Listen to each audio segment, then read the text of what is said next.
Like చాలామంది మీతో మాట్లాడడానికి గానీ, అంటే మీ సర్కిల్‌లో ఉండేవాళ్ళు కొంచెం దూరం అయ్యారని గానీ, అంటే లేకపోతే మీతో మాట్లాడడానికి ఇబ్బంది పడ్డారు. అంటే చాలా మీ వర్క్స్‌కి గూడా చాలా ఇబ్బందులయ్యాయని అవును.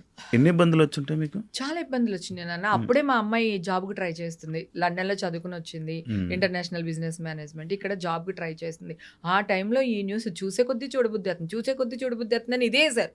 అప్పుడు ఎలక్షన్ ఓట్ల లెక్కింపు. అవును. ఆ టైంలో ప్రతి వాళ్ళు టీవీ ముందే కూర్చుంటారు. హ్మ్. హ్మ్. హ్మ్. చిన్న పిల్లతో సహా, పెద్దవాళ్ళతో సహా అందరూ కూర్చుంటారు. హ్మ్. ఆ టైంలో వేసి, వేసి, వేసి చంపేశారు. హ్మ్.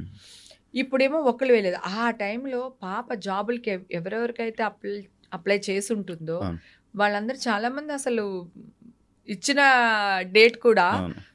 పోస్ట్‌పోన్ పోస్ట్‌పోన్ చేసి చేశారు. అబ్బా! హ్మ్.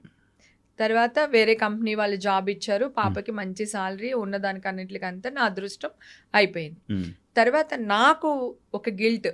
అయ్యో! నేనెళ్ళాను అనుకో వీళ్ళ బర్త్‌డేకి. హ్మ్. అమ్మో! హేమ వచ్చింది పోలీసులొస్తారేమో! హ్మ్. అలా అన్నవాళ్ళు కూడా ఉన్నారు. నా ఫ్రెండ్స్, నా క్లోజ్ ఫ్రెండ్స్ బర్త్‌డే పార్టీలకెళ్తే, హ్మ్. "ఎళ్ళిపోండి తొందరగా హేమ ఉంది కదా! పోలీసులొస్తారు."